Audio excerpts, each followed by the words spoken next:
Flight of the Firebird by Anna Hunter. Starblood Series, Volume 1. Narrated by Anna Hunter. Prologue. A colossal meteor tore apart the inky night sky, its form radiating an eerie green luminescence. The instant of impact erupted in a blinding flash of light over the dark, still sea. Turbulent clouds of smoke and steam surged upward, forming a vast, chaotic debris cloud.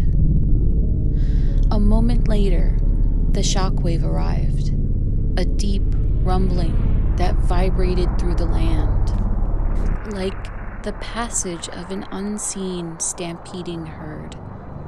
Finally, the explosive sound broke, a violent, earth-shattering boom that jolted the slumbering world from its dreams. Above, the enigmatic darkness was ripped asunder by a multitude of luminous meteors. Fiery fragments born from each violent collision cascaded like rain upon the mountains. Forests ignited, transforming into a vast blazing army of torches against the night. Upon those mountains, a manor stirred with activity, its position affording an unobstructed view. A number of bewildered figures stood outside, their gazes fixed upon the unfolding cosmological event in a daze, unaware of the danger. The earth then trembled, a powerful quake seizing the inhabitants, finally driving fear deep into their bones.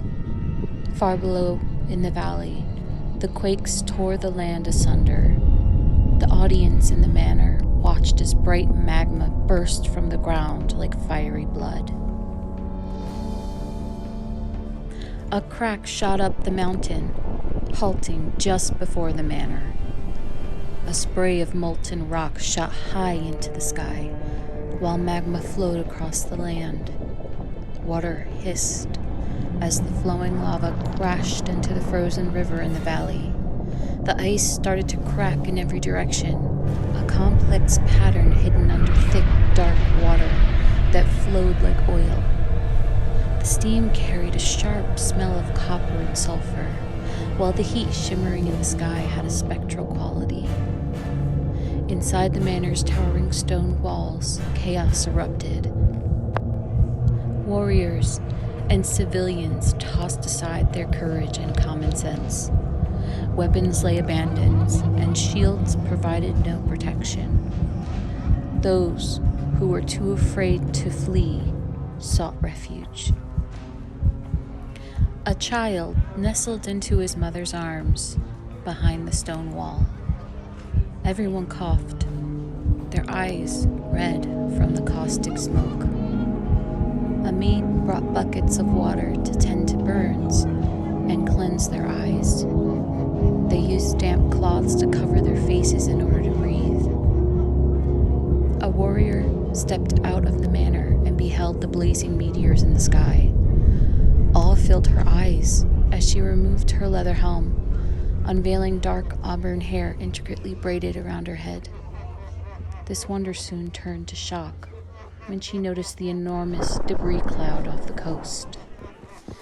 Her gaze shifted to the other falling fragments, and a sudden wave of fear washed over her as she grasped the gravity of the situation. The roof of the manor shattered as meteorite fragments fell like buckshot. Screams echoed from all around as the auburn-haired soldier sought safety beneath a tree.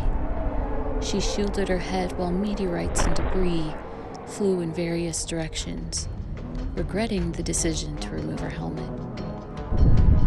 Nearby, she observed another individual attempting to swat away the scalding rocks. When the onslaught ceased, she noticed her clothes were smoldering, and she hurriedly brushed off the burning fragments. A lifeless body beneath the tree beside her rendered her speechless and wide-eyed. Who was he? She found it difficult to think clearly. Her heart ached with sorrow. Tears flowed down her ash-covered cheeks. A wet rag was thrown at her, causing her to look up in confusion. A wall of black smoke approached them like a massive wave. The terror on her face deepened as the smog drew near. Everything was consumed by the superheated smoke, and she covered her face with the wet rag. "What is happening?" she exclaimed, coughing. "Lucia!" someone shouted from the smoky haze. "Leo?"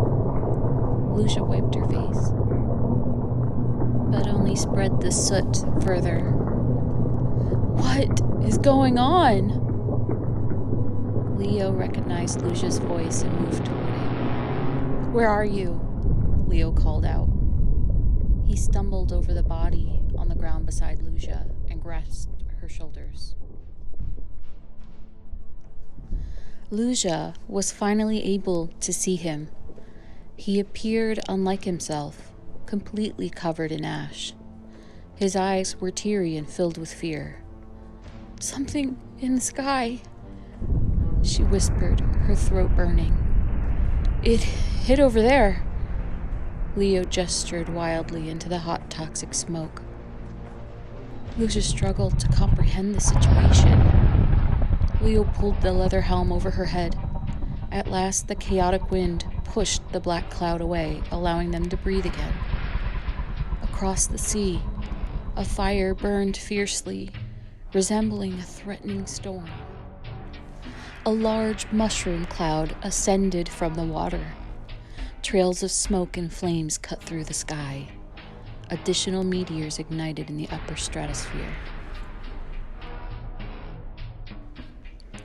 To be continued. Thank you for your time.